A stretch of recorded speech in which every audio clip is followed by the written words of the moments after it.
This podcast is for educational and informational purposes only. I am not a doctor or registered nutritionist, and I do not provide medical advice.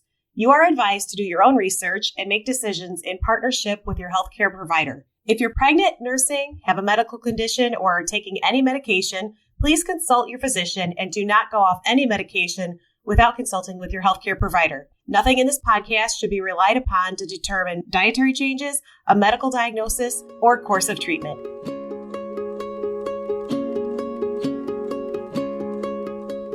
Welcome to the Slightly Greener Life podcast. This is your host, Tonya Harris. I am an award-winning environmental toxin expert, best-selling author, and mother of three.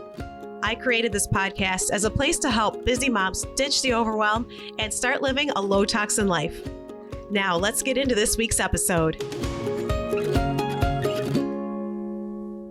Welcome back to another episode of the Slightly Greener Life podcast. And I'm so excited about today's episode because I'm going to tell you a little bit about my story and how I became slightly greener and the steps I took to get here, but also how we can all just take the perfection out of it and really know that this lifestyle and detoxifying our homes and reducing our exposure to harmful chemicals is so much easier than we think, because after a while, it just becomes easy and it becomes automatic. And that's what I want to share with you today. I'll give you a little bit about my backstory, but also the smaller steps you can take when you're just starting out on this journey. But first, I also want you to know that this is a completely guilt-free and judgment-free zone. Because when I tell you some of the things in this episode and in every episode, there's going to be some things that you hear and you think, oh my gosh, I bought that, or I gave my kid that when they were little. And it's so hard to hear this information, but just know that most of us as parents, or even just as human beings, we're doing the best we can with the information we have at the time. So I'll get into it a little bit more in a few minutes, but I remember when my kids were little, which actually now is 20 years ago, believe it or not, and I would buy shampoo just thinking, okay, it says #1 pediatrician recommended. That must be good, right?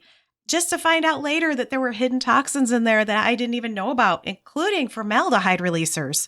So I would never buy a product that would contain anything that would release formaldehyde, but I think I did. So just know that as you listen to these episodes, some of the info is going to be a little hard to hear, but just know that now that we know better, we can do better, which is one of my favorite quotes by Maya Angelou. And that's kind of what I live by, because there's so much information out there and some of it is so scary, but we do have more control than we think we do. And that's the good news. And by you being here and listening to this podcast, you're empowering yourself to make better decisions and to do the best you can for yourself and your family.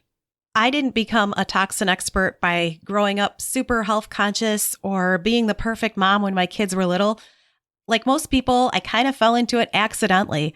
And growing up, if you knew me back then, you would never have guessed that I would eventually be a toxin expert. I remember eating the dessert for my lunch first, or going up to the snack counter in the elementary school cafeteria, always saying my motto, dessert first, and filling up on nutty bars every day, sometimes leaving my sandwich. Sorry, Mom. But also I couldn't eat enough pretzels, and I swore I was allergic to vegetables. I also had the messiest desk and messiest locker, and I remember so many times being asked to stay in at recess to clean out my desk, and it was always a crapshoot of what was going to fall out of my locker when I opened it. So I still get a good laugh with my family of whoever would have thought that I would grow up to be an award-winning toxin expert and now a green cleaning expert who has been featured in publications like Martha Stewart Living multiple times and Good Housekeeping.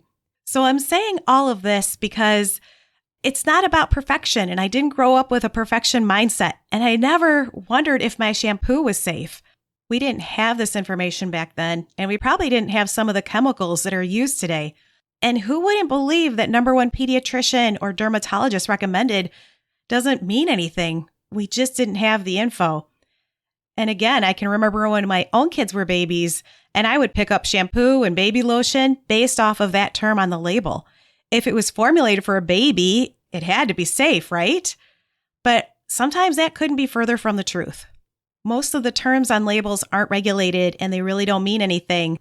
So it's really hard to know what to be on the lookout for.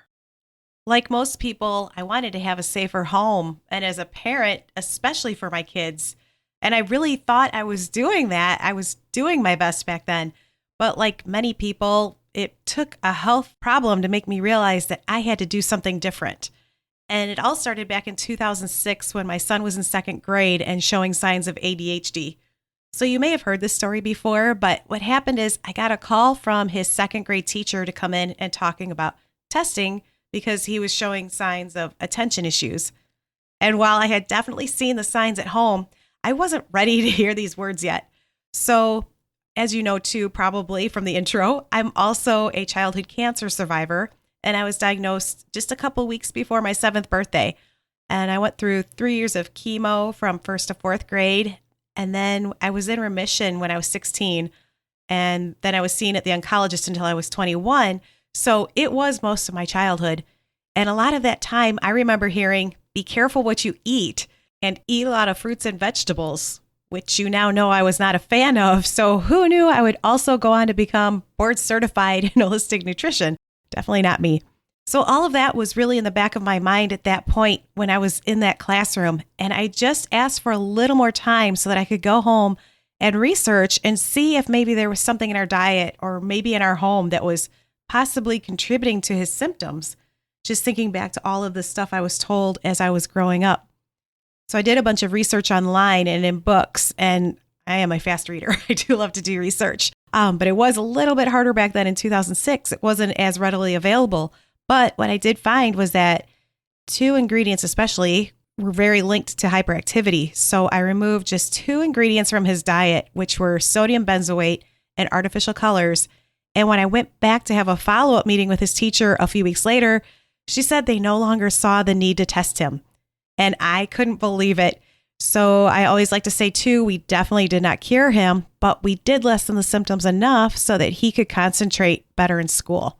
And I just want to say, too, that I don't judge medication if that's the route you choose as a parent to take. It's just not the route I chose at the time. But if the changes in our diets hadn't worked, or if I possibly didn't already have that sense of using a more natural approach to see if it worked, it's the route I would have taken. We were just fortunate enough that this did work.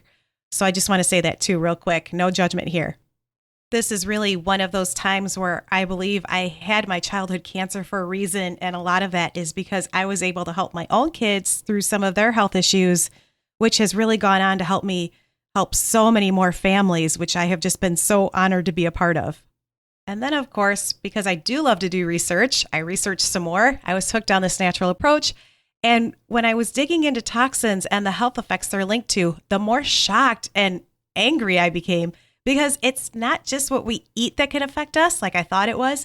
It's everything around us. It was so many different things in our homes, and it's what we put on our skin, what we brush our teeth with, even the air we breathe inside our own homes, especially if we use things like candles and air fresheners. And then I found out that cleaning products can off-gas into the air while they're not being used. So I was just ready to toss everything and literally move into the woods. I don't know, but it was just so frustrating to me. I was trying to help my son by replacing everything with supposedly safer products, but it was just too overwhelming. And the product labels were confusing. I didn't know what labels meant. And then I found out there's hidden toxins. Ingredient names are hard to memorize. And I really just drove myself and my family crazy by trying to replace everything at the same time. And then I remember the day I was sitting on our kitchen floor with a garbage bag, going through the cabinet under our kitchen sink and just tossing our cleaning products into the bag and thinking, how am I going to replace all this? And I just remember almost being in tears, also thinking, and how expensive was that going to be? And also, oh my gosh, how do I even tell my husband what I've just done? So I started thinking, what if instead of changing everything, I could just start small with a couple of ingredients linked to attention issues, which was, of course, our immediate issue that we were dealing with, and then build on from there. That way, I wasn't replacing all of our food and everyday items, which isn't doable, by the way. 10 out of 10 don't recommend. But this is when I decided on what I now call dealbreaker ingredients, which are the ingredients that you decide that when you see them on the label, you know right away to put that product down.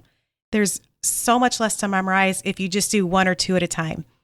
And I talked about how to find your dealbreaker ingredients in the episode about 3 tips for going slightly greener in case you haven't had a chance to listen to that episode yet. And what I realized most importantly was that I was setting myself up, and worse, my kids, for a life of deprivation that they were going to resent.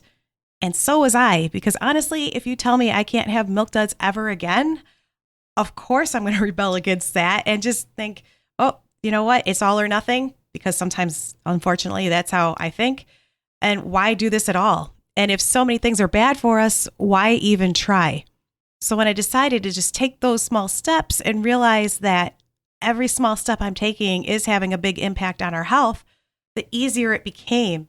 And as I became more familiar with a lot of these ingredient names and then kind of built up from there, it became so easy and automatic. And then once you see the difference it makes in your health, whether you see tangible physical results or not, or maybe you just sleep better or have less headaches, it's so much easier to sustain this lifestyle. Because ultimately that's what we want to do, is we want to create these changes that fit into our lifestyle rather than the other way around. This is definitely a journey, and it's not always an easy one, but that's what I'm here for. I want you to be able to take me along on a car ride or on a walk, or even if you're sitting down with a glass of wine or a cup of coffee, and just let me be that friend in your ear who has been there and done that. And I'll tell you what, I am still on this journey because I learn more all the time, and my family and I are still going through it. It's not always easy to get your family on board, so I'll have some episodes on that more coming up, because it can be a struggle, and I totally get it. In fact, a couple years ago, my husband brought home some hand soaps that said natural on the label and had green leaves on them. And as he took them out of the bag and set them on the counter, I just cringed. They were definitely not a brand that was safer. And once he saw my face, he basically said, "Look, it says natural on here and it has green leaves." And it was just all I could do. I think I face palmed pretty hard. And then I gave him the answer that I always sort of jokingly give him. I always say, "I have a book for you to read," because of course it's my book, because literally I wrote a book on this. My daughters were sitting at the counter, and as I bagged up the soaps to return, my then 18-year-old said, "When are we ever going to have a normal house?" And I was like, "My choice in hand soaps is affecting you how?" I totally didn't get it, but it's kind of a funny story. So when you're struggling and you feel like you're doing this alone and your family isn't quite on board, just know that you're doing the very best you can for your family, and there will be slip-ups and challenges. And my poor husband was trying to do the right thing, so I give him credit, but sometimes it can be frustrating when he does bring home things like popsicles that he knows I'm not a fan of and that contain my deal breaker ingredients. But again, if we can go back to that 80-20 rule that you'll probably hear me talk about quite a bit, then we just know that if we can buy safer products or consume safer foods 80% of the time, or whatever percentage works best for you, then we don't feel like we're depriving ourselves or our families. And a majority of the time, we know we're eating healthier and doing better. So that other small percentage of the time doesn't mean as much. I started out way too hot and heavy, and I drove myself crazy, getting burned out, and actually creating a lifestyle we hated. If we tell our kids no more cookies or insert favorite food here ever again, they're going to go to a friend's house who has those cookies or whatever their favorite food is, and they're going to eat all of them rather than just the few or the couple they would normally have if it wasn't forbidden. And the same thing for us. Once I told myself, no more pizza, I would always say, okay, I'm going to order a pizza tomorrow and then I'm going to start my diet the next day, which totally makes no sense, but it's how my brain works sometimes. And I hope I'm not alone in that. But the great news is that there are so many different products out there that are now safer and have less sugar and that are colored with natural colors, not the artificial ones like red number 40 and yellow number 5 that I was trying to avoid. They're just such a good segue into healthier foods eventually. It's a gradual process, but once your family gets used to the small, gradual changes, pretty soon it's really not even noticeable. And most likely they'll feel better too. And that's when I noticed that it started to change from I can't have that to I don't want that in both me and my kids, which is so empowering and so cool to see. Because being slightly greener isn't about being perfect, and it's not about doing nothing. It's really about taking a few simple steps at a time and working your way up to the perfect shade of green that's right for you and your family. Because it may not be easy, but it is worth it. Okay, that's it for today's episode. Thank you so much for bearing with me. And I hope you didn't hear my dogs barking, but I think I have to go let them back out. So I will see you on the next episode. Thank you so much for tuning into this episode of the Slightly Greener Life podcast. Please take a moment to subscribe to the show, and then be sure to share it with a friend who you know wants simple steps to living in this complex world. I'll see you next time.